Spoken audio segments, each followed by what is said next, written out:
What is a leader on a mission? A leader on a mission is someone who integrates the transformative power of storytelling and indigenous knowledge to foster resilience and create change. Welcome to another inspiring episode of Meaningful Work, Meaningful Life podcast, the show that empowers you to redefine the life you want and live your best life. Now, I'm your host, Francine Beleyi, and in this season 10, we are delving into the theme of leaders on a mission, where we explore the personal journeys, impactful work of visionary leaders who are making a difference in the world. So, today, I am delighted to talk with Dr. Constance Scharff, a researcher and international explorer who studies human resilience and mental health. Dr. Scharff's journey is truly inspiring. Her focus, understanding how change happens, especially when it comes to overcoming addiction and trauma. As the founder and director of the Human Resilience Project, Dr. Scharff travels to some of the most remote and marginalized communities around the world. She integrates indigenous practice into global mental health care, helping to broaden our understanding and definition of mental health. Her research has taken her to over 20 countries, including places like India, Kenya, Tanzania, Scotland, and many other places. One fascinating part of our conversation was the power of storytelling and music, and the surprising link between climate change and mental health. You will learn how changing the stories we tell ourselves can transform our lives. I'm sure you will find this conversation as enlightening, as inspiring as I did. So, without further ado, let's dive into this episode. Welcome, Dr. Scharff, Constance. Thank you for having me. I'm very happy to be here. Well, so Dr. Scharff, so tell me about your background and what you did want to do when you grew up. When I was a little girl, I wanted two things. I wanted to be an anthropologist. I really thought about it more in terms of archaeology, and I went on an archaeological dig when I was in college, and I was like, wait a minute, it's really hot and really dirty, and I'm not going to do this. But I wanted to be an anthropologist, and I wanted to write books, particularly fiction. And while I'm not trained as an anthropologist, that's essentially what I What do you now. do, exactly. I look at mental health through an indigenous lens. I look at it through a non-Western, rather than indigenous, a non-Western lens, to look at therapeutics that help people to improve their mental health and well-being. And I write books. And last year in December, I published my first novel, The Path to God's Promise, which I, as a little girl, that was what I wanted to do. I wanted to write, I write nonfiction books mostly, but I really wanted to write those, stories. And that's exactly what I do. I look at stories. Yeah, I'm going to actually delve into that in a bit later on because Sure. I'm passionate also about story and storytelling. So, and I have listened to a lot of your podcasts, and what is one thing that people still don't know about you yet? I am really devoted to my pets. Which pet do you have? I hope you have a dog. I have 2 cats and a dog. Oh, okay.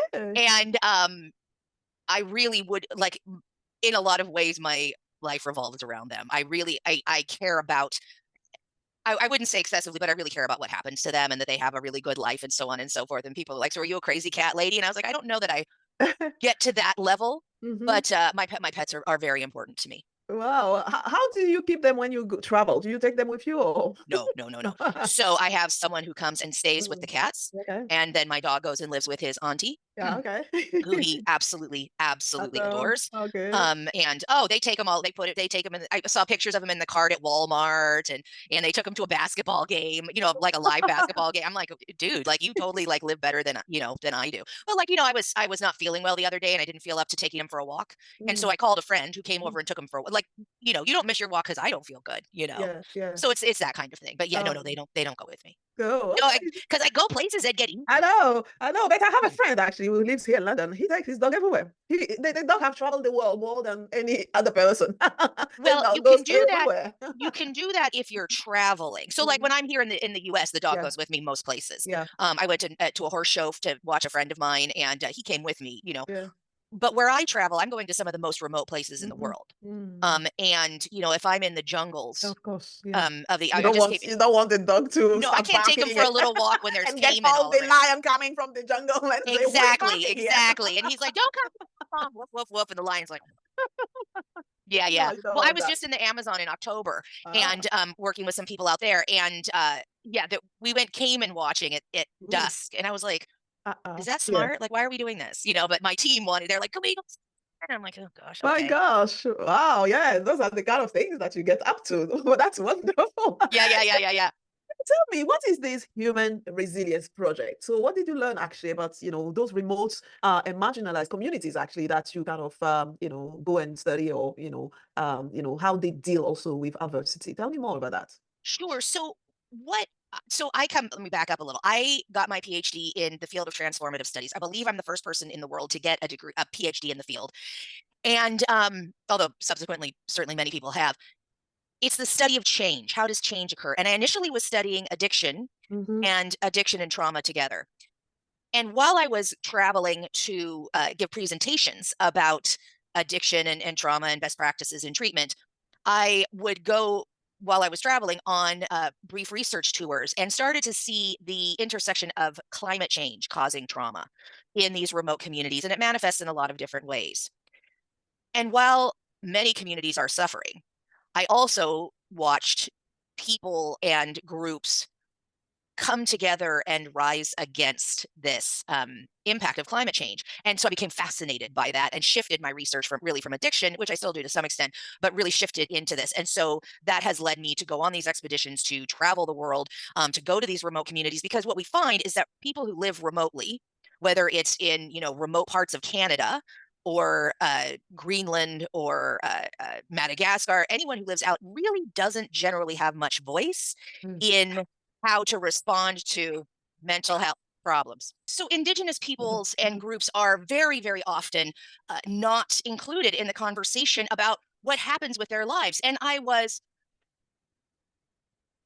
fascinated is the wrong word, appalled really is the correct consideration. I was appalled that there can be so little agency for these groups. Mm-hmm. And so I started to go out and ask what they wanted and what they were doing. And what I found was fascinating. What I found is that Indigenous groups globally, while the trappings of what they do, the rituals and different practices that they have look very different. The underlying ideas are actually fairly universal. So, for example, I have yet to work with a group or meet a group that does not use storytelling and changing your internal narrative, changing your story as part of their mental health activities. Mm-hmm. Mm-hmm. Yeah, yeah. Music is universal. Mm-hmm. So there are practices that are universal. Mm-hmm. Mm-hmm. Mm-hmm. How do they specifically address adversity? Can you think of any example, to tell how they address adversity? So on the individual level is Mm, one thing, on the group level is another. mm, So on the group level, it's far more varied because it depends on what challenge they're facing. So if you are in the island nation of Tuvalu or Kiribati and you're the Marshall Islands and your islands are submerging due to climate change, you may have to leave. You may have to emigrate. Like that is one way of dealing with adversity.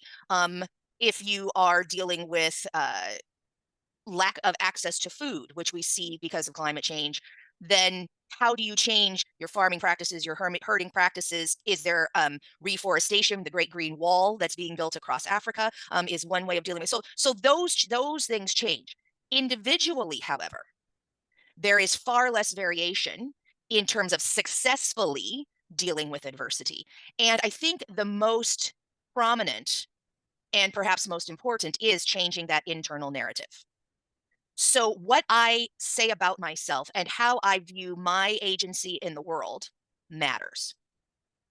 If I tell myself that I can't do it, then I can't do it. That will become a self-fulfilling prophecy. When I worked with people with substance use disorder, with addiction in clinical settings, I had that problem all the time. They'd say, I can't get sober. It's too hard. I need to get out of here. People are kind of whatever their story was. That's what I dealt with, not the underlying issues of their substance use. Because if they told themselves they couldn't do it, they couldn't do it. There was no, that was issue number one. Yeah. And so what leaders in these communities, particularly shamans, traditional healers, and so forth, when you're talking about mental health, will do is they will look at that internal narrative and work with the person to shift it. There's a story that goes around from an unidentified village in Africa, that when someone is not feeling well mentally, the whole village will come together and will tell them how wonderful they are and how they help the village. And you know, brought me a coconut that day, or whatever the story is, until they see themselves as the village sees them in a more positive light. I haven't run across that village yet, but it's a good example of anecdotal evidence of how our stories, we have a warped view of ourselves. And so in facing adversity, we first have to see ourselves as people having agency. And that's very important. Yeah, so I would like to delve into a bit more the storytelling Sure. aspect of your work, and you also see storytelling as a powerful tool also to transform our lives. Absolutely. And I'd like to actually help us to break that down. How can we use story to create meaning, especially and reimagine our life, especially if we find ourselves stuck and then repeating the same story and same story and same story again? How can we change our story and get some more empowering story in our life? Well, I think the first thing to do is to notice that you're doing it, and to understand that the way you see the world around you is how you experience the world. So let me give you an example that's out of the mental health context. Here in the United States, former President Trump is running for office, and he has been convicted on 34 felony counts. That is what I call a data point. That's simply a fact. It has no meaning in and of itself. He was convicted of these charges. Yeah. There are some people who say it was a witch hunt. This is unfair. It's a political move. You're trying to discredit him, and he's a good guy. If that is the story that you tell around that fact, you will live one way and see the world one way. There are other people who say, wow, we've never had a convicted felon run for this office. It would disqualify you from many jobs in the United States. Why doesn't it disqualify you from this one? And I really have to consider whether I think this person is fit for this office. It's the same data point. Person X is convicted of these crimes, but those people live in a very different world and see the world in a very different way than the first group. So if we can understand that our worldview, the stories we tell ourselves around these data points, because that's how the brain works. The brain is inundated with information, and it cherry picks information and creates meaning around it. That's how our brains work. So if we understand that these are just stories, we can change them. I was having several years ago, some problems with trauma and some problems with depression. And I called a friend of mine to tell him my tale of woe. And he very sharply said, stop talking about my friend like that. And it really took me aback, because I realized, I mean, I know as a researcher that I would never speak to anyone using the language about which I talk about myself in my own head. As soon as he pointed that out to me, don't talk about my friend like that, I shifted, because he was right. I would not allow anyone to talk about someone the way I was talking about myself. I just wouldn't allow it. No, I'm not going to participate in that conversation. And it shifted. I was like, oh, you don't have to do that. And this is something that I've learned in transformative studies and in consciousness studies, is that I don't know what the capital T truths are, the nature of the universe, and what is dark matter, and what is God, and I don't know.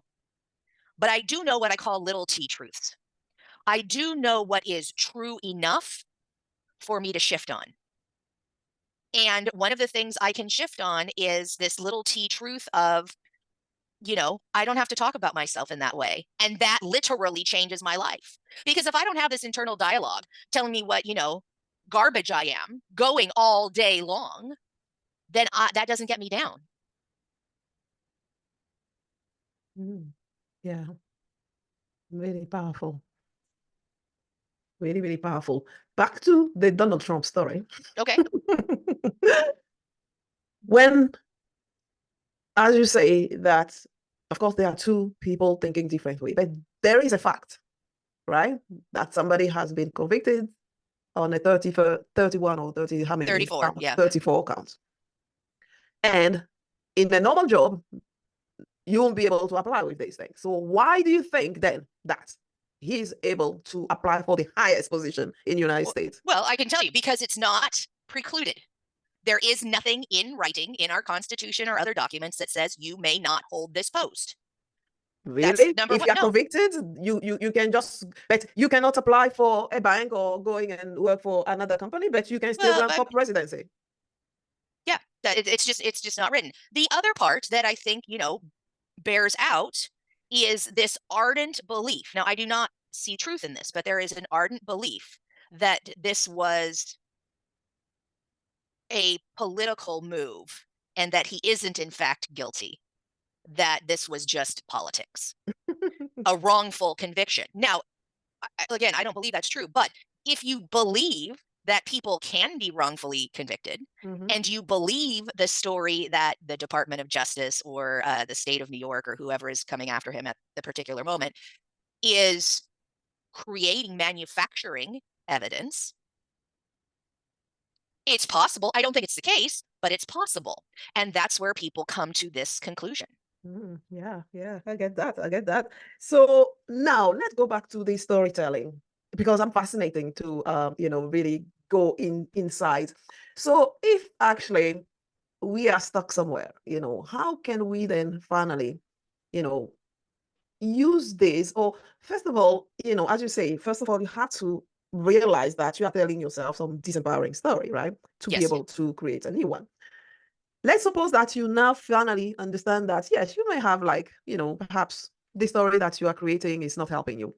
So now, how do you do this concretely? Really create that story and end up changing really after you created the story. Do you have any some stories or something like that to illustrate that for us? Sure. So you ask yourself, is it true?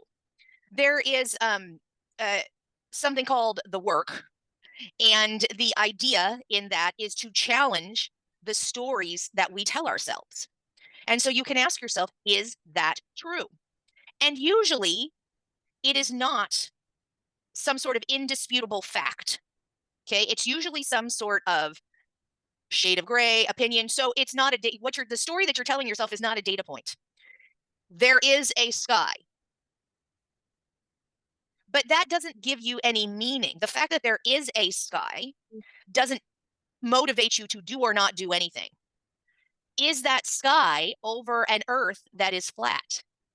Or is it over an earth that is round? That's where you get into nuance. That's where you get into interpretation. I look out, I can't see the curvature of the earth, and therefore I assume that the earth is flat. And all those people who are telling me it's round are full of it because my eyes are telling me something, right? So we have to be able to be introspective enough to understand the difference between fact and meaning making. The fact that Trump went to court and sat there and the jury rendered its verdict, that's unimportant. What's important is the meaning that I make out of that. And that's what we're talking about here in terms of storytelling. Am I making meaning that disempowers me? So I was in the Amazon, the Ecuadorian Amazon a few months ago. And while I was there, the group that I was working with was telling me about another Indigenous group that walked out of the Amazon and marched on the capital of Quito to say to the government, we believe that essentially the earth goddess, Pachamama, should have rights in our constitution. And they got it. But they believed that they had the power and the authority and the ability to walk out of the jungle and say their piece. Other groups don't do that. Or, here in the United States are decimated, right? They're just killed off. But they believe they have that. In New Zealand, I was in New Zealand in January. In New Zealand, the Maori are in a power struggle right now with the new current government that wants to abrogate some of their treaty rights and say, you don't have those rights. And the Maori are like, no, actually we do. The treaty says what it says. How you interpret that treaty makes a very big difference. And the Maori believe they have the rights, the authority, and the ability to push back against the government and say, no, you're not taking more of our rights away. That's not going to happen. Yeah, yeah. Let's come back to our personal one. So let's try to help someone out here. Yes. So I'm stuck. I don't know how to change. How do I use personal or story to change, to get transformation, to move forward when so let's take I it out don't of the see let's take it any out of the possibility? amorphous. Yeah, Right? You're in the amorphous. I'm stuck. How do I change? What are you? Give me some example. You can make it up. It's fine. yeah, What are you stuck on? What is it that you want? What is it that you want to change so that we can work on shifting that? yeah. Let's say that I'm stuck because I don't have any vision anymore of what I want to do, which is the way I'm stuck. Because usually people say, yes, go and find a higher vision. Yes, but that's where I'm stuck. No, no. What is that higher vision I'm aspiring to? I don't know. Then So I I'm would go stuck. back. I would go back like you started with me. Yes. What was your dream as a child? And what was your dream as you started this path? Let's say it's a business, right? You've started a business. Yeah. And you don't know where to go, or you want to start a business. What was the dream before you got stuck? Let's So say what was the dream before you got stuck was to get freedom. And as you start your business, you finally realize that the business itself is not giving the freedom that you're seeking.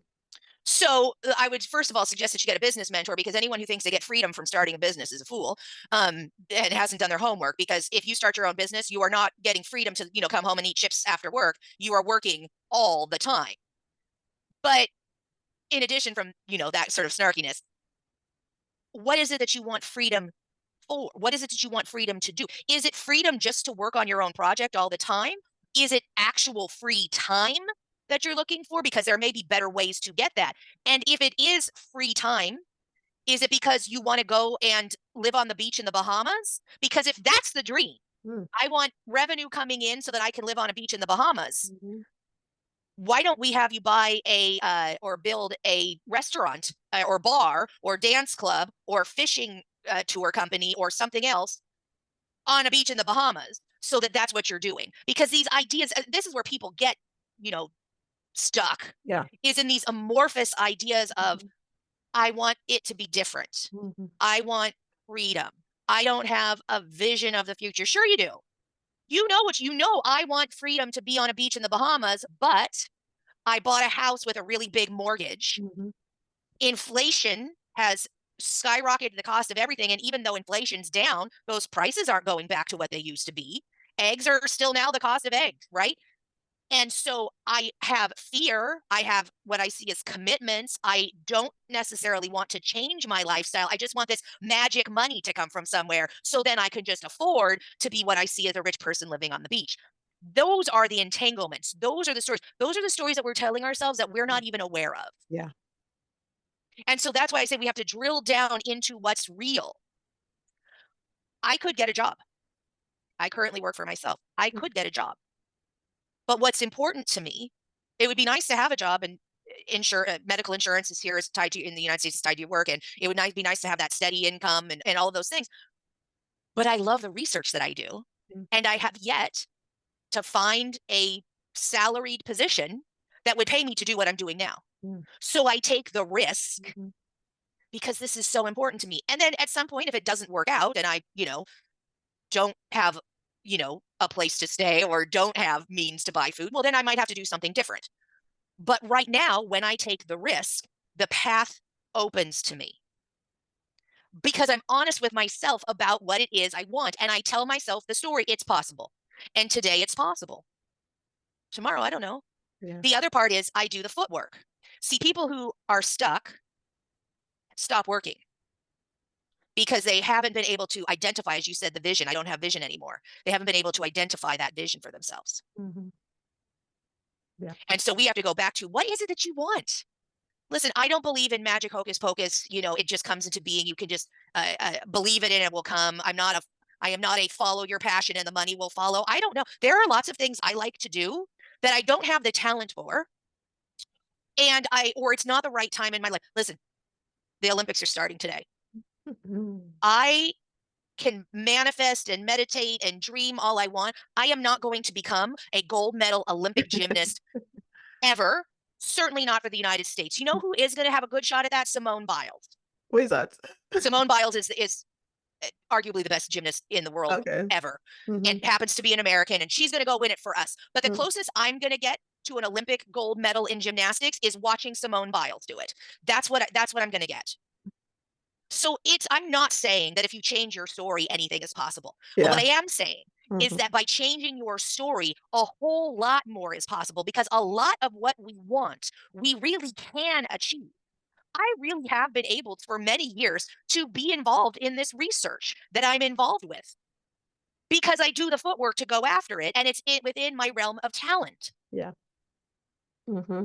Yes, it's a bit like yes, like finding ikigai. This is one of the exercises that I Yes. do with people. It's like finding your ikigai. One, know actually what you love, what you can be paid for, what the world needs, and then put all of those together to find that sweet spot. So, and what you're saying, of course, is that first of all, it's very important to know what we want.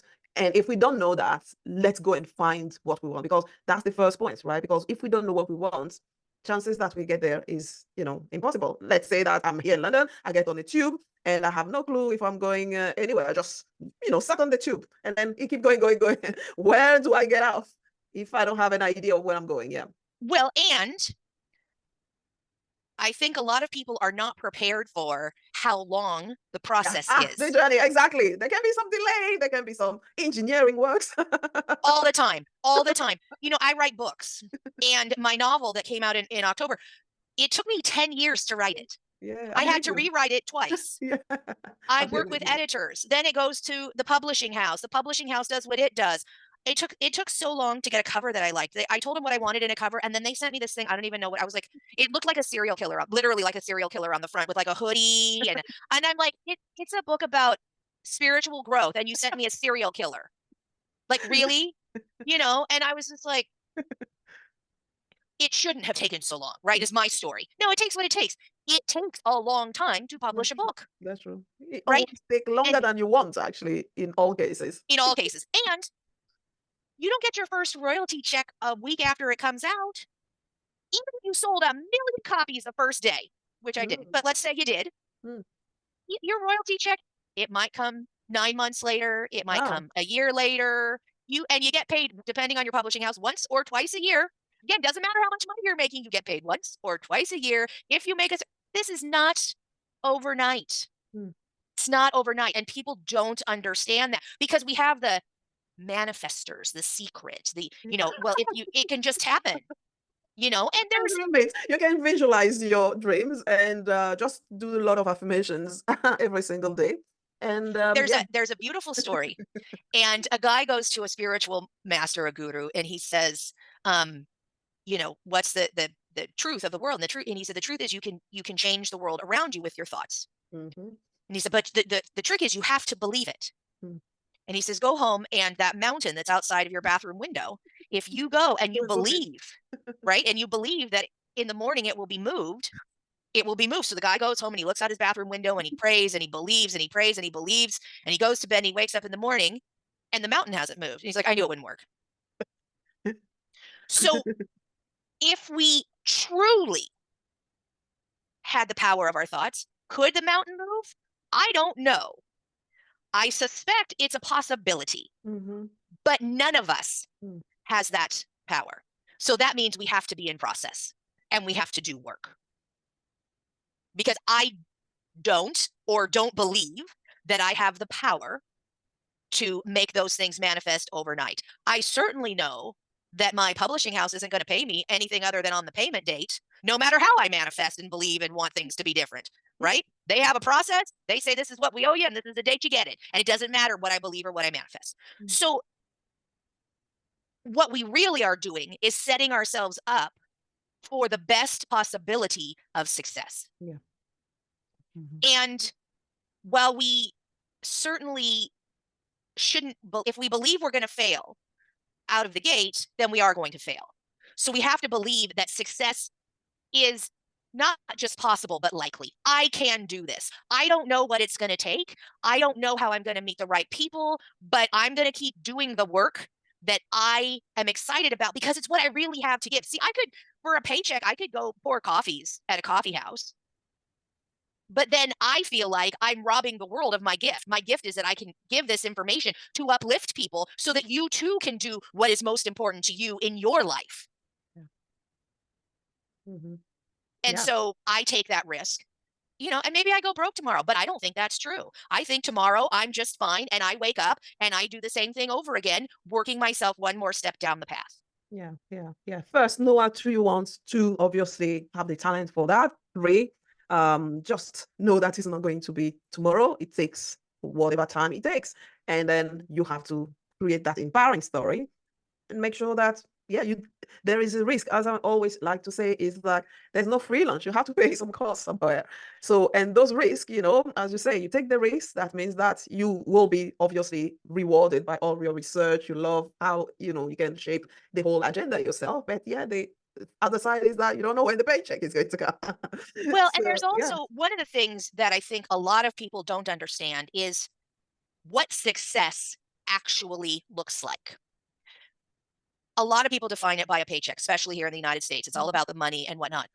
But when I was younger, I worked for some record labels, music Okay. distribution, and I worked with some very famous artists and bands.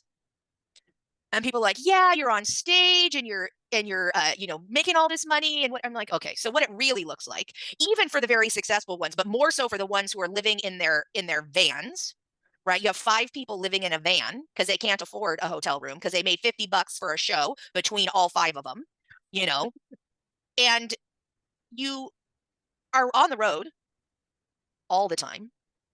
The show's at night, but you might pull in at 11 o'clock in the morning in your tour bus where you sleep in literally something that looks like a coffin. It's just a little slat on the side and the whole band is in there. You can't poop on the bus.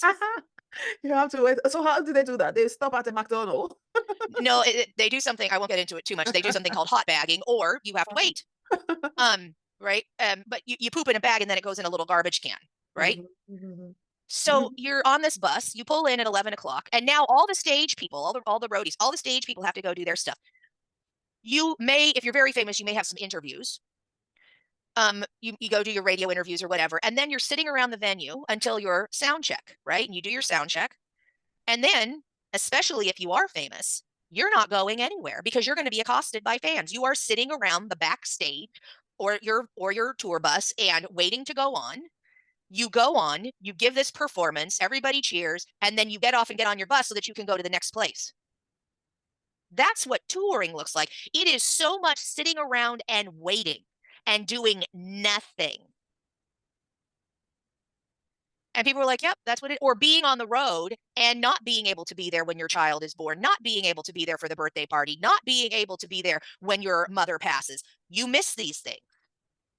You Mhm. have to be superstar Taylor Swift level of I can afford to get my own airplane to do your show in Japan and then rush back to see your boyfriend play in the Super Bowl. And is she going to make it? Everybody's biting their nails. Because you know what? If there was bad weather and she couldn't take off, she would have missed it.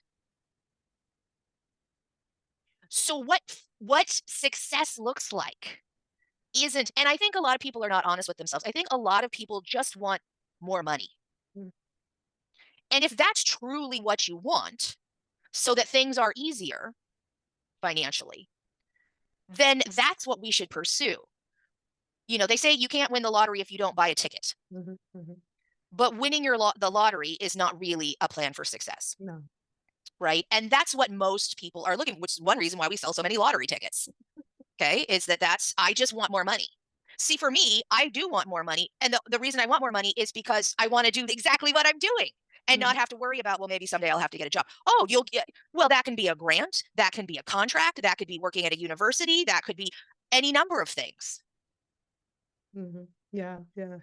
Being honest with yourself and what you really want and being able to articulate that is how we drill down and find that. Mhm. That's beautiful. So yes, what you say is that, this tour, when we only see the glamour, like you get to, the place, the show, you only see the glamour, the musician playing, etc. These are like 1 hour fame for like so many hours or days of, very, hard things actually. So the only thing we see is the lights, but there is like tons. It's like the iceberg, right? We don't see what it takes to get to that level of success. So Well, and we think, oh, I want that. I want to be yeah, the stage performer, but but you're I not don't want on. to do the work. Well, or even if you're willing to do the work, you may not have the talent, you may not have the Yeah. breaks, but they Okay. don't see, hey, wait a minute, that's only a little bit of the time. Mm. You know, is Celine Dion going to play at the opening for the Olympics? How heartbreaking for her to have had to give up her career because she has stiff person disease, and maybe she can sing one song. Now, Mm. things change. I Interesting. I saw Madonna at the height in her life, not on stage, Mm. at the height of her career back in the 90s. Yeah. Just on everyone's lips, right? Madonna, Madonna, Madonna. All days. But at that point, where I saw her was running into a building with her infant when her oldest child was an infant, running into a building with security running the opposite direction because someone, a stalker, a ne'er-do-well, was scaling the wall of the building to try to get in and get to her. What they wanted, who knows? Maybe they just wanted an autograph, but normal people don't scale a wall to get an autograph. They probably wanted to do her some harm. That's part of it too. And that's the part that we don't see, Mm. or we discount, or we tell us that's not part. That wouldn't happen Yes. to me. That's not part of the story. Mhm. That all goes together. Together. Yeah. Yeah. It Yeah. all goes together. See, I don't have any interest in fame. Mm. What I love is this reach. I love going out and learning from people that most other people never get to learn from, seeing the commonalities. If I can help them uplift their perspective, I'm all in. I want to do that. And then I get to come back here and say, this is what I learned. I love teaching. I love it. I love educating the public. That's what I love. That's what I enjoy doing. And so I organize my life to make that possible. And like you said, well, what's something people don't know? I love my little pets, but Mhm. maybe I love this more. Mhm. And so when I go on expedition to goodness only knows where, one of my favorite places in the world is the Kalahari, is in Namibia, Botswana, South Africa. I love it there. Well, you can't Nice. take you. What do you love about that? Well, I don't want to live there. It's a great place to visit, but I'm not cut out for that kind of hardship, that lifestyle. But the people there, Mm. the different ethnic groups, particularly the San, are so welcoming. Yeah. And that is really, see, I don't go any, if you don't, if you're not interested in talking to me, then thank you so much for saying no. I don't push. But what I found in my travels is most people really want to share of themselves. I also don't want to change you. I don't need to take my, I don't use indigenous practices when I work in clinic. I don't bring back your ritual from the San in Namibia and try to implement that in the United States, in Malibu at an addiction treatment center. I don't do that. What I'm interested in is what are our human commonalities and how can I learn from that? If everyone in these indigenous communities is using stories, which they are, why isn't it working in psychotherapy in an addiction treatment center? What is it about psychotherapy that is problematic? And what we found is that much of psychotherapy, and this is very often with a maybe poorly trained psychotherapist, is focusing on the negative. You retell the story of the problem over and over and over again, which just magnifies the problem instead of finding a solution. It's not changing the narrative. So I use it in that way. I also get to advocate for these people, because a lot of people are like, well, they're just, indigenous people. They don't really know. They don't understand modern practice. I'm like, no, they understand very, very well. They're choosing something else. Mm. And so I can say their practices, and because I have, letters after my name, sometimes government officials and agencies and whatnot will listen to me when I'm like, no, they have value. Mm. So that's what we get to do. And those are all reasonable, doable, implementable activities that have an amplifying effect, a magnifying effect. So my first book, Ending Addiction for Good, I was looking at complementary therapies used in addition to psychotherapy and addiction treatment. And what we found is that there is a synergistic effect. So music or meditation or storytelling or somatic experiencing or yoga or any of these, they have some small impact, but they don't really do much on their own. But when we put them together, they become more than the sum of their parts. So I found that openness in Namibia, particularly with the San. But I've also found that when I was an exchange student in India, and people wanting to show me their communities and show me mine. So I was in India. I happened to be Jewish. I was in India, and there's a few hundred Jewish people in India. There's hardly any Jewish people in India. There's a few hundred. Somebody knew someone who was Jewish who came and got me and took me around the town. And he's like, "Do you see that? Do you see like this? These are the like three. There were like three Jewish places in town." But wanted to show me my, Yeah. you know, or open themselves up. I was in Hawaii, and I saw a Buddhist monastery on the Big Island, and they're the same sect group as the Dalai Lama. And I went in. I am a very poor meditator. I don't do well sitting on the ground for a long time. Like it's not my jam. And I walked in, and this monk saw immediately, that I'm an older lady, heavy set. Like it's not going to work for me real well. Set me up. I don't belong to their community. He set me up on a cushion and a sort of a chair thing, and he wrapped me in a blanket so that I was warm, which I found I've had several people do this for me, and something about being warm in meditation is helpful. And put the information. There was like a little book that you could read along with, and he put it on a riser so that I wasn't hunched over. Just little, but took care of me in a way that he did not have to. Right? I find that all the time. Yeah. I also find the no sometimes. I drove through the West Bank once. I wanted to see a couple of sites, and the bus stopped at a red light, and the people started to push it, and it was a very clear, "We don't want you here," and we left. Yeah. Mm-hmm. I don't push it. There are places that don't want me to come. I gave a presentation in Egypt, and when I sent my picture in, the guy who was organizing the conference, that by the way, my organization was sponsoring, the organization I worked for at the time was sponsoring. He said, "Oh, you're Jewish," and I said, "Is that a problem?" And he said, "Not for me, but we need extra security for you." And so they took me to the places that they wanted to show me the best of Egypt. But I also said, I really want to go to the synagogue. They're like, "We don't even know how to do that." There is one. It's not functioning, but there is one to go visit. And they made that happen. Because fundamentally, I believe, this is my story, and you'll have a different story, some of you. Fundamentally, I believe that people are kind and want to share of themselves. And when I find that they are not kind, because there are certainly people who are not, let's not delude ourselves. If I find that people or a community or a group are not kind or are not interested in me or are afraid that I'm going to, do something inappropriate or take from them appropriation or whatever, then okay, then you're just not my people. Yeah. I found That's this. my story. That's Yeah. my story. And that helps me. That helps me because if I tell myself that positive story, Yeah. that people are going to be kind, then mostly I find kind people. Mm. And the people who are not kind are like, "You know what, I'm not interested in you." And I can say, okay, and move on. I think so. I think yes, all those are a bit like self-fulfilling prophecy. The story we tell ourselves. I also love traveling, and exactly as you described, when I travel, the love and the connection of people who I don't even speak the same language. There's no way we can even communicate using voice. However, they are sometimes the most welcoming people, and then you feel at home there, which is so fantastic. Exactly what you described. I want to share a little story about that. I was in Morocco, and it was the last couple of days of Ramadan. Mm-hmm. Well, I'm not Muslim, so the rules don't apply to me. I would eat something for breakfast, but you don't drink water, and it's 9 million degrees. I don't know how hot it was, but it is hot. And I was really struggling, and I was in a market.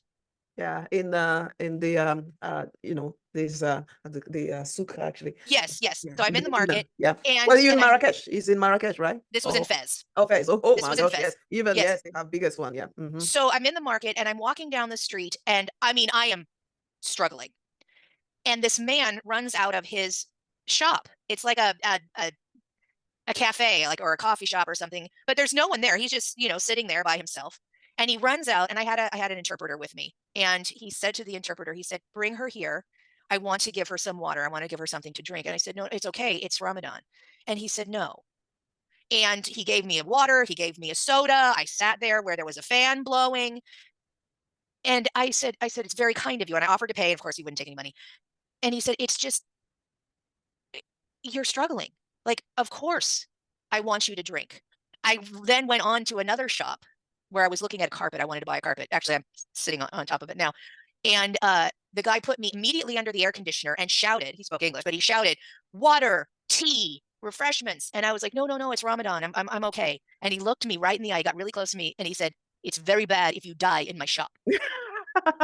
Bad for business if you die in my shop." And I was like, "Oh, thank you." And I had the tea, and I had the, and I felt bad in a certain way because I really wanted to, respect the Yeah. traditions. Hmm. But they were so Yes, they which I also want to honor you. They also know that you don't exactly. have to abide by their tradition. You are guessing their country. This is the thing I see also in Morocco all the time when I go there. I love that country actually because they know the difference. They know actually how to, they are very traditional, but they know the difference as well, and they accommodate things. That's Absolutely. beautiful And kind I of that way. reminded myself that if it had been reversed, if they had come over to, US. where I live Yeah, on a fast day yeah. and they were struggling, we would have come eat. It's not that they're just exceptional. No, Human that's beings true. have the That's true. ability for kindness, Yeah, for generosity, yeah, for connection, and you don't have to be like me. And that's what I love. And that's the story. Some of us tell us the story that, these other people are different, they're less than, no. mm, My story is that people are wonderful. And how can I be of service to you? yeah. That's my story. Yeah, wonderful. My gosh, you are a good storyteller yourself. Anyway, so let's actually, before I get into a few little parts that I want to ask you, is also the storytelling in healing. Actually, I know personally quite a few people right now who are going through some different kind of medical, issues, and then obviously a doctor say that one thing that he has noticed, there are some people, especially when it comes to cancer or like a very big, heavy illnesses when some people get that news, some people just accept. I suppose that is also part of the story that you tell yourself. Some people accept and then die. Other people, the same exact thing, they don't die. Some people get remission before he even touched them. And other people, they just go through the surgery and then they get to have better later. So there are three categories of people. So how do you use storytelling as a healing tool? So I don't want to put the emphasis. Some people really believe they're going to get better and don't. Yes, And that happens so as well, of course. I want to say that that happens. Mm. But a family member of mine was diagnosed with cancer, and I looked up the prognosis was quite poor. But that's not what they said to me. They said, "No, no, we're just going to get this treated and I'm going to get better and I'm good," and had a very, very positive attitude. But I'm looking at the data. See, I'm a PhD, right? I'm trained to read research. That's what I'm trained to do, read and do it. And I spoke to a friend who's an oncologist. And I said, well, this person has this kind of cancer. And I was just reading that the prognosis is very poor, but they have a great attitude. And he looked me right in the eye and he's like, they're the only one that we need to have a great attitude because it gives us the best chance. And guess what? They got better. They did not die. Not at all. Not even close. Doing great. Better health than they had before. Will that last forever? I have no idea. But what you said about self-fulfilling prophecies is absolutely the case. I don't know how much better. I don't know how much healing. I just don't know. I'm not saying it can't happen. I don't know. But I know that the opposite can happen. So when someone believes that there is the possibility of healing, there is the possibility of healing. Mm. Whether it happens or not, I don't know. But what I do know is if you believe that it's hopeless, it is hopeless. Yeah. And that's one of the reasons I don't love these projections. And I know people ask for them. I mean, I do know physicians and they people ask for them. But you've got 6 months or you've got, 3 years or whatever. I mean, I do appreciate, hey, uh, get your affairs in order. I think everybody needs to have their affairs in order, whether they're ill or not. But it's really difficult because it really drags some people down because the doctor knows. See, if we tell the story, the doctor knows best, then Yeah. I am going to die. Hmm. And there are other people who are like, this doctor. I had a doctor once. I could not believe it. I went in just for a regular appointment. This doctor fell asleep during the appointment. I was like, are you kidding me? And when she woke up, I was very young at the time, it was a long time ago. And I was like, did you just fall asleep? She's like, well, I was on she had worked with dogs and they were looking for a missing person or something. And she fell asleep again. I just walked out. I was just like, and I got a new doctor. I mean, and so because of that, though, I always take what a doctor says with a grain. I'm like, they're just people. Yeah. They're just people. And there are some who are extremely talented and they're going to do the best for you that they can. But medicine, too, is a worldview, right? It's a story, right? In the United States, for example, we talk about mental illness. Schizophrenia is a mental illness. In most of the rest of the world, if you hear voices, you are touched by God in a positive way, and you become a shaman, a healer, something like that. And there is a place for you in society. You are special, and the society works around you. You're not sick. You don't need medication. That's not how they perceive that. And so that's what we're working with. These are all stories. Stories, yeah. These are all stories. Yeah. The Indian gurus tell us, that if we really believed it, right? So obesity is a big problem in the United States. If we really believed it, tomorrow I could wake up 100 pounds lighter. How? I just don't, by believing it and just believing it and changing my body.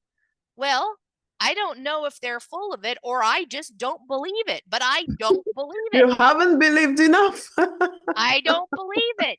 I believe that if I deny myself ice cream, I might lose a little bit of weight. That's what I believe, and that's what happens for me. And I can tell you right now, this is also a story. I'm just not going to ever muster enough belief to try. Actually, yeah, when you think about that, everything is a story, finally. The whole world is a story, right? It's a story created around data points. It's a story. So there are some people who believe that we are star seeds. Well, there's data. Everything that makes up my body comes from the stars. So it is not far-fetched to say that I am made of stardust. It's not far-fetched to say that I am I have a soul, and I am a spiritual being having a physical experience. Yes, we hear that a lot, yeah. But there are other people who say, no, I'm a physical being having a physical experience. And there is evidence for that too. Because what's the data point? The data point is there is a body. The data point, and I create meaning out of that. There are groups of people who say that life is meaningless. There isn't this divine meaning. Life has the meaning that we give it. There are other people who are like, there isn't even really a body. That this is just mostly empty space, which is true. Electrons whizzing around, and they're just vibrating at a slower pace and more compact. And that's why I have the illusion of mass. Yes, the quantum physics, waves and particle, right? All of it. And so that's why there are certain data points. You and I are talking. Okay. I believe that's a fact. I believe that's true. I believe that's a data point. Who cares? What's the meaning that we make of it? The meaning that I'm making is I'm excited. I'm sharing information that I'm passionate about. I hope there's someone listening that it lands for. Like, that's the meaning for me. Yeah. And that's what's important, is the meaning I make of it. Yeah. Okay, so this is really fascinating, really understanding all this power of stories to heal ourselves. The power of the story is really, really great.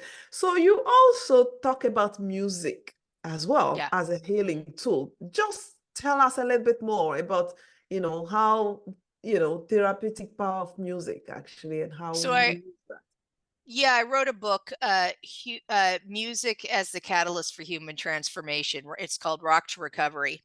And it showcases 18 stories of people who have used music to improve their lives. And what we've learned, and music is seen in traditional and indigenous populations around the world. It's very there are some places that don't use music. It's very uncommon for that to be the case. Music and dance are integral to human well-being. And scientifically, what we know about music is that playing music or singing, and I want to be very clear, your brain does not know if you are quote unquote good. It only knows that you do it. Okay.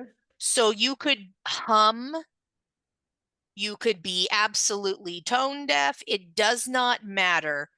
Your brain only knows you're singing. Okay. And that's really critical for this. The self-judgment, let it go. Mhm. I'm an in the world of judgment, I am an adequate singer. I can carry a tune. But I'm no virtuoso. I'm not exceptionally talented. My brain does not care. Your brain does not care at all if you're Taylor Swift or if you are a croaking frog. It only cares that you sing. Mhm. What we've learned is that singing or playing music, but we'll talk about singing because it's something everyone can do, lights up the entire brain. And what that does is it breaks up other feedback loops.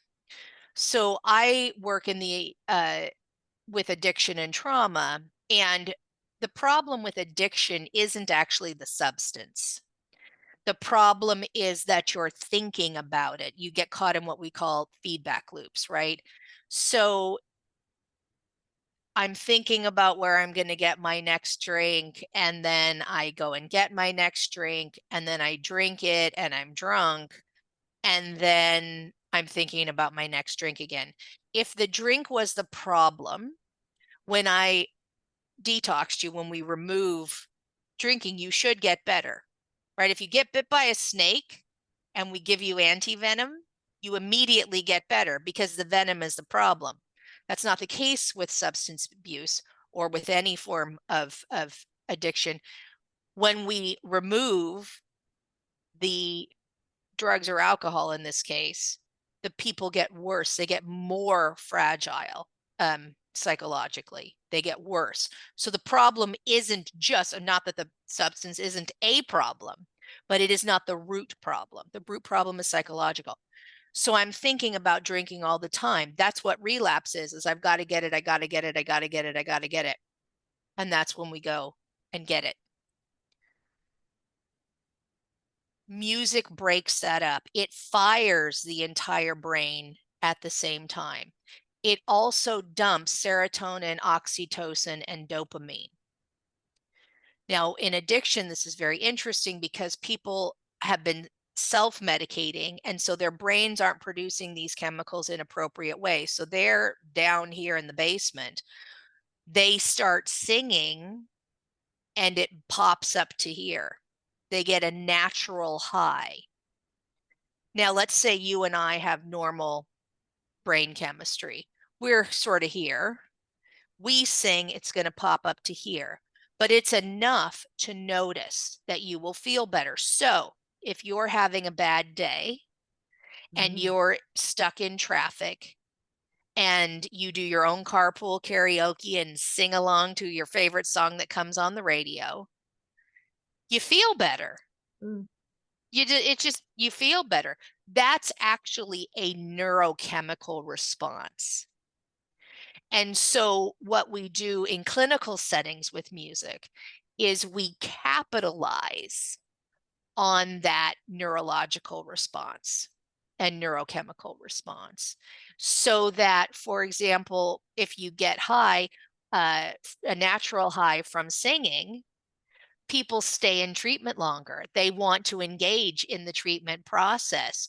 They have feelings if they're singing with other people, like in a group songwriting session, they forge connections with those individuals, and you get better group dynamics going into other activities.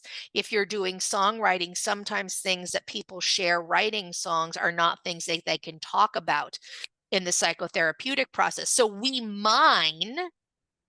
know how music affects the neurology, so we mine that and use it in other ways. So it's no surprise then that when I am with the son in Namibia, like we were talking about, that, they come together as a community, and the traditional healers, the shamans, they call them, sing and clap in syncopation all night and into the morning, which builds community bonds. It improves serotonin, oxytocin, and dopamine release. They feel better at the end of it, and therefore are better. It's not an illusion. They do feel better because of these things that are going on. And so not only do I get to use that in a clinical setting, right, when we're working here in the United States, but I see how it works.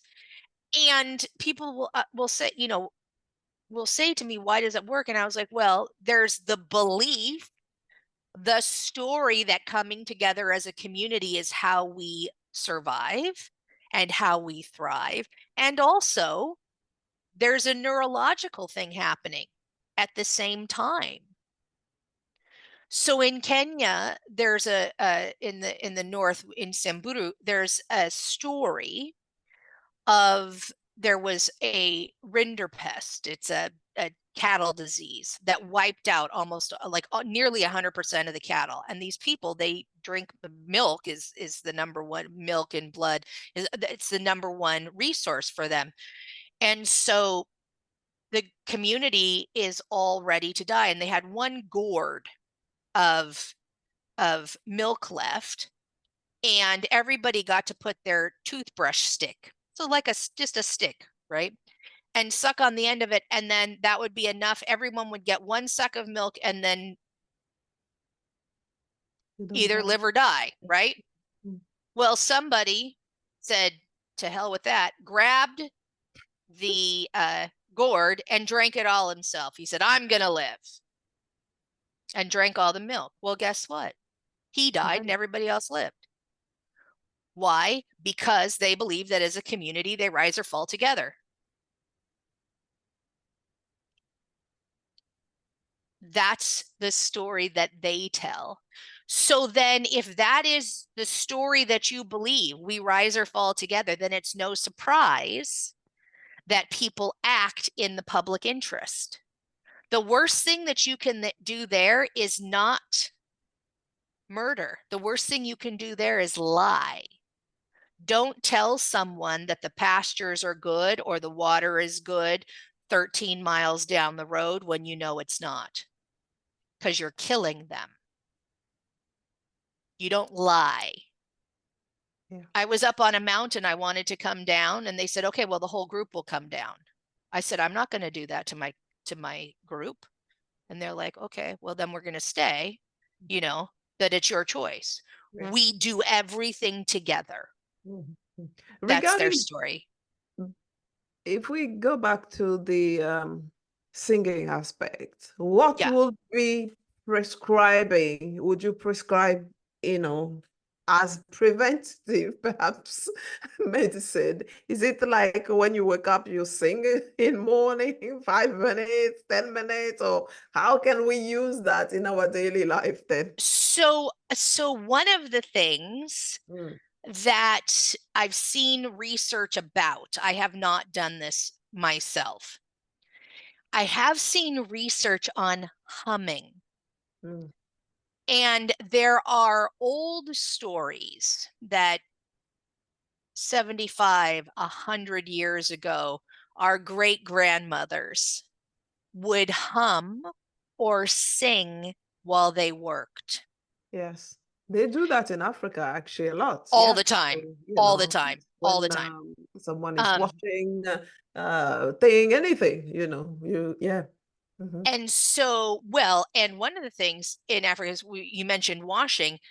They don't do that alone. No, Everybody no, no, goes no. and does their washing It's a together group, and they sing yes, to, it's a yeah, group yeah. thing, especially if you have a river or something, you just Absolutely. hold it up. Absolutely. So you have both the connection and the singing, but humming, like I think about here in the United States, some of the terrible hardships, particularly for women, of, not being able to have their own bank accounts, or during the expansion period, coming across in a covered wagon and ending up in Kansas with some man you don't like and 16 kids, half of which are going to die, like just horrible things. Humming does the same thing neurologically in your brains that singing does. So I would say sing to yourself, hum to yourself, especially if you're doing something that might be unpleasant. It might be even more pleasant if it's something you like. Like I enjoy gardening, right? So maybe if I hummed or sang to myself while I was watering the plants this afternoon, that might improve my mood even more. But I would say try singing or humming, particularly during mundane or unpleasant tasks. I know a lot of people don't like doing laundry, especially folding their laundry. Hum while you're folding your laundry and see what happens. What I love about the kind of research I do is that I don't look at anything that has negative side effects. So what's the thing? So you hum to yourself and you don't feel better. Like that's the worst case scenario. Mm. There's nothing that can, your brain isn't going to explode, your leg isn't going to fall out. Like there's nothing negative that can come.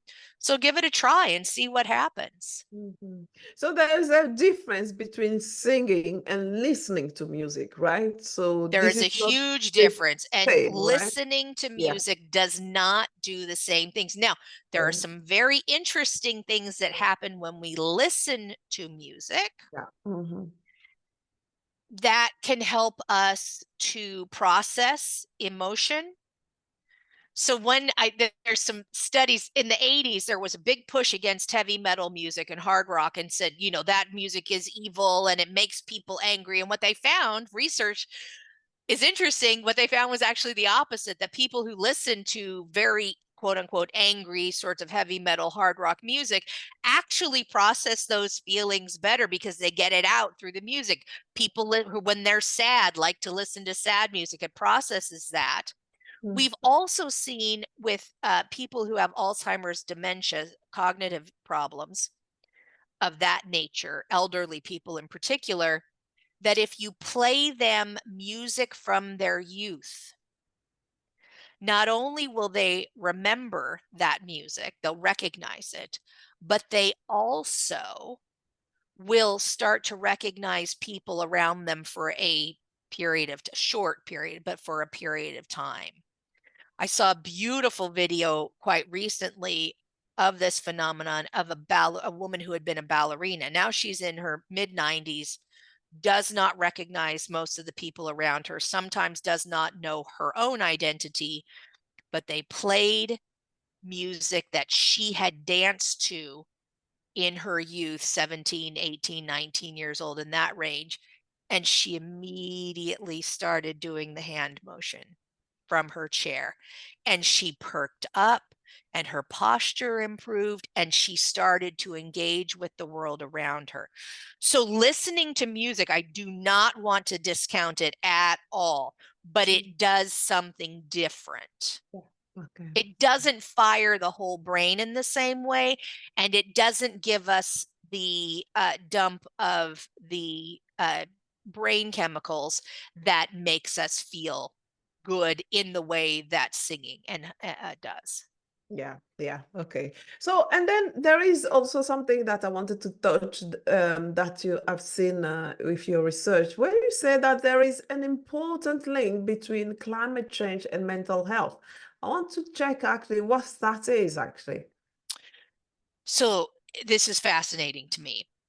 I just read and reviewed a book that the title of it's escaping me at the moment. But I just read and reviewed a book for the New York Journal of Books. So that's where that title will be, like a month ago. And it talks about how when it's hotter, it's more difficult for us to make decisions. We become more irritable. It's more difficult for us to have good relationships. But the science behind this. But you and I know this. So you're in London. I used to live in London. Y'all don't have enough air conditioning. See, Nah, it's yeah. like what I When don't know. it's hot, and When nobody it's can hot, cope. it's hot, right? And people can, and they're irritable, and they're Yeah. angry, and violence can go up, and sexual reproduction goes down. People don't want to, do No. the business when it's that hot. All these things, it's harder to make good decisions. I know that when I'm really hot, I just want to lie there. Like, no, I can't make these good. So that is one aspect that is being researched in terms of mental health, is the physical effect of a warming planet on brain processing and function. What I look at specifically myself is trauma related to, so not just individual trauma, but really community cultural trauma related to climate change impacts. So in the South Pacific, for example, we have island nations that are essentially atolls. They might be 6 feet above sea level, they might be 10 feet above sea level.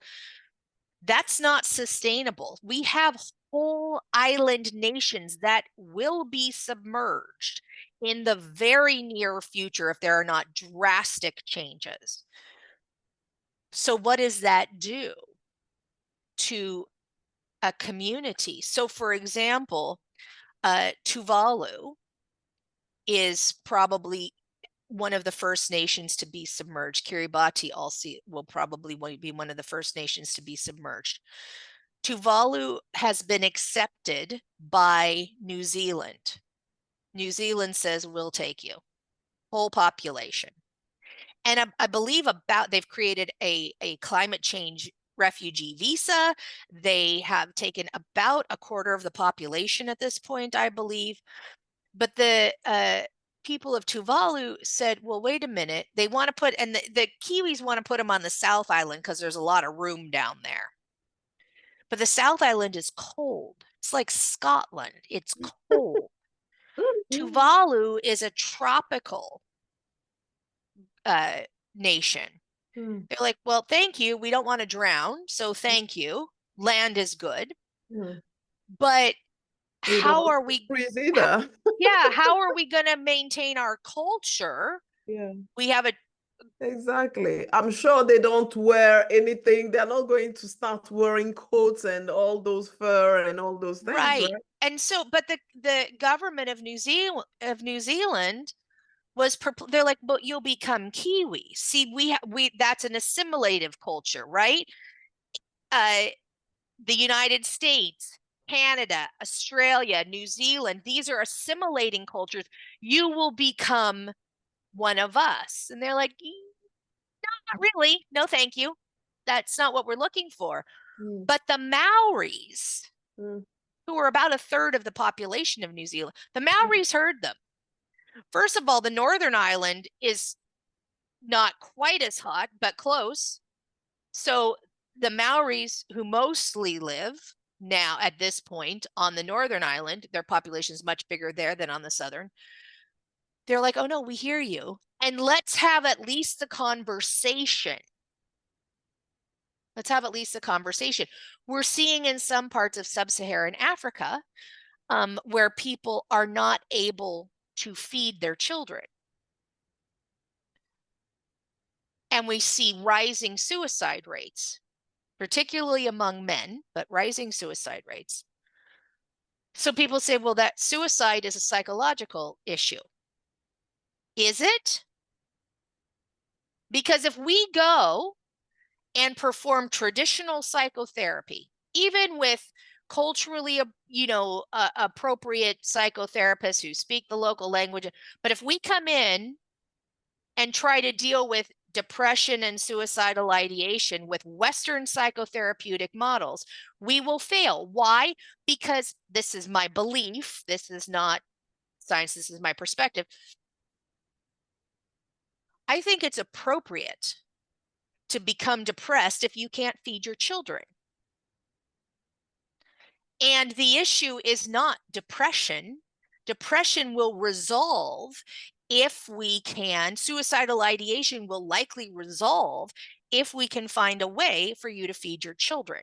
So it's not a psychological issue per se, it is a development issue. And my role as the doctor, right, as a researcher, is to say to the government, this isn't a psychological issue, this is a development issue.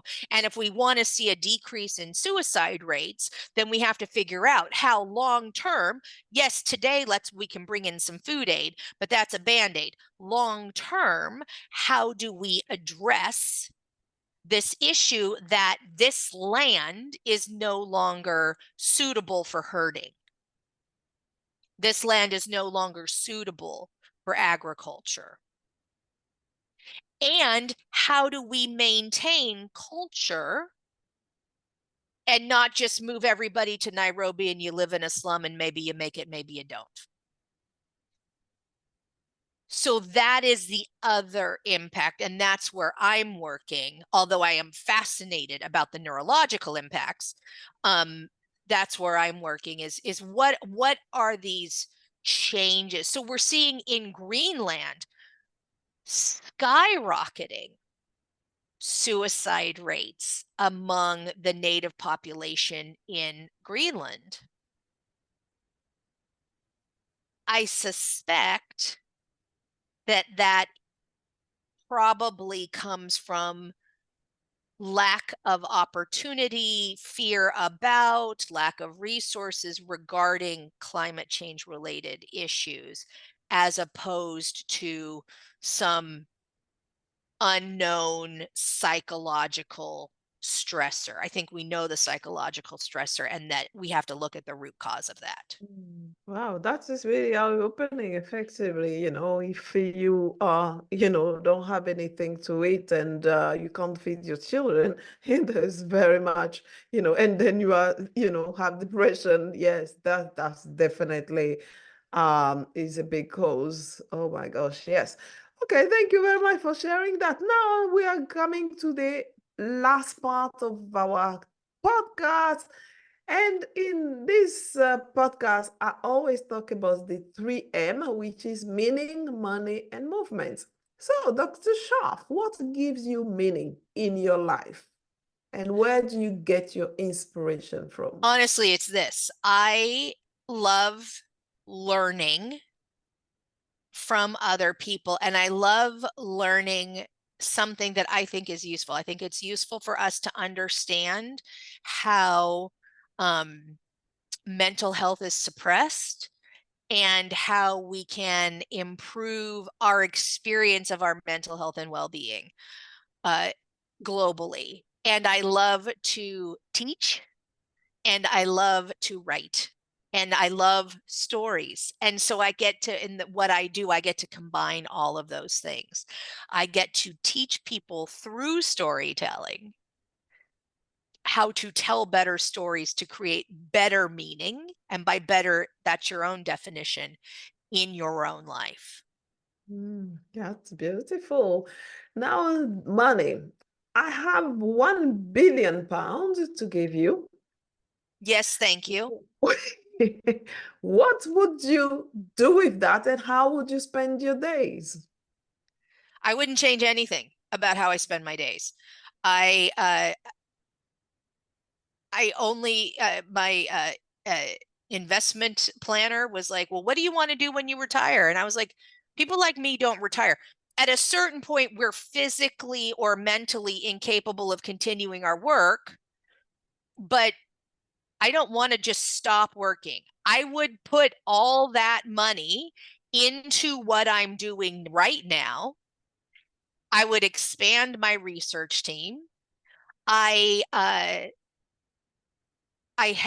I partner with local universities, so local researchers, and with Indigenous populations, and have them come together, help them work together to create actions, activities, programs that they view as the best way forward in whatever their situation is.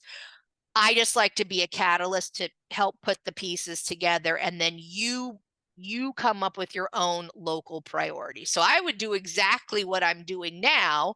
I just wouldn't have to worry about where I'm getting health insurance from. That's beautiful, beautiful one. Okay, so how do you want to be remembered for? Well, I hope I'm not remembered for a long time in a posthumous sort of sense. I believe in service.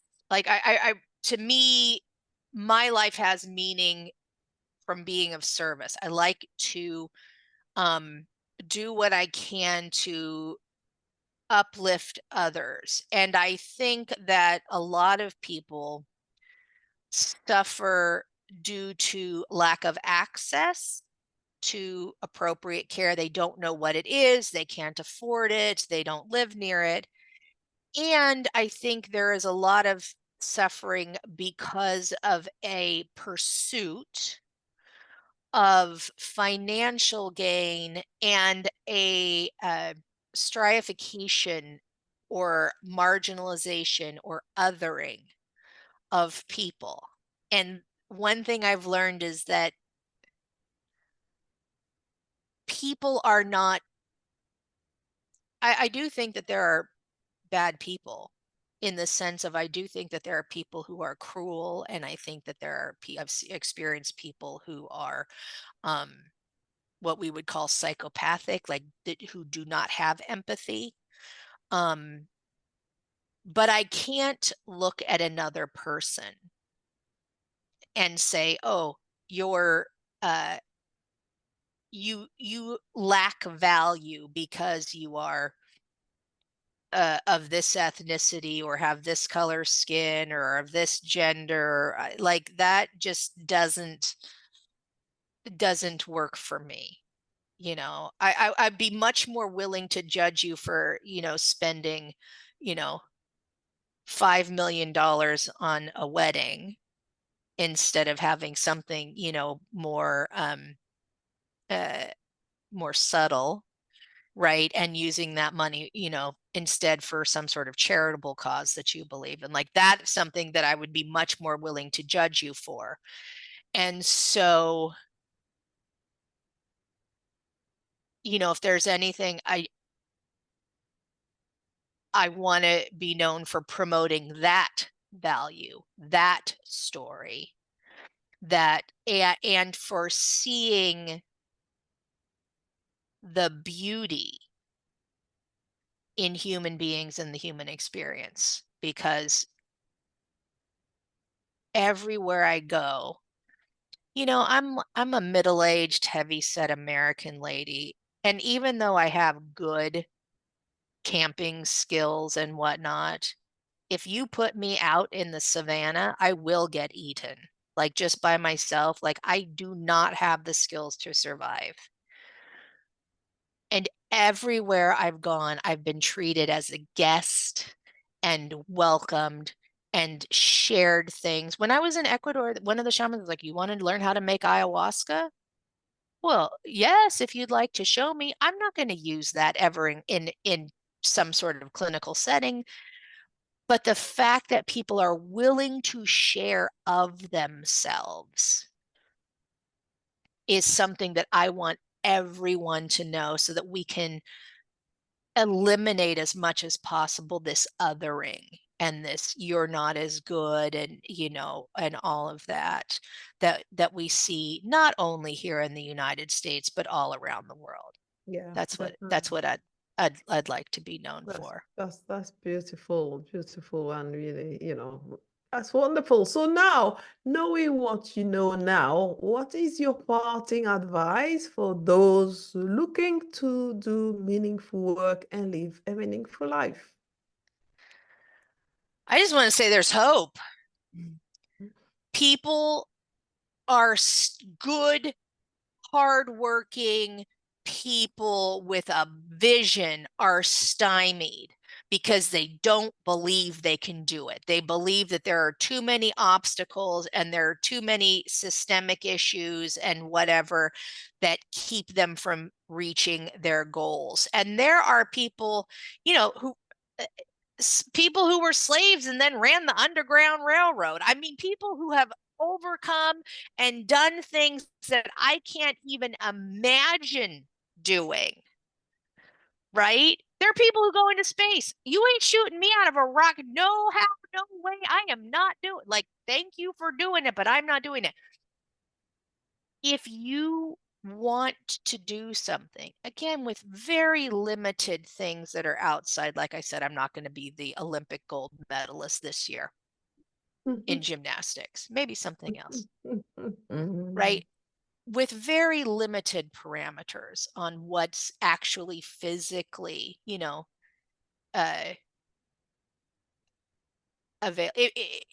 available to you through your lack of talent or ability. The world's your oyster. Like, you can do it. I mean, I come from a background with so much adversity and so much trauma. I should have died. People like me become overdoses, suicides, we get sex trafficking, all sorts of things. We don't go on to become internationally recognized researchers and mental health advocates and write best-selling, award-winning books. That doesn't get doctorates and travel up. That doesn't happen.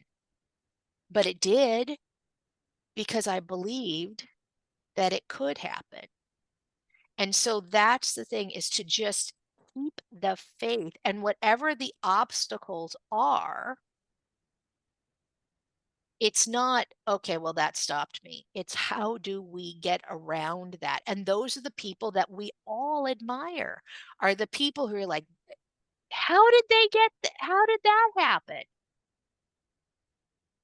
It's rarely a lightning strike. It's usually just, I put the foot in front of the other foot and walked along the path. And to not be discouraged, because you know what? Lots of things are going to get in your way. There's lots of obstacles. It is not a straight line. It doesn't happen quickly. But you can change the world around you. You really can.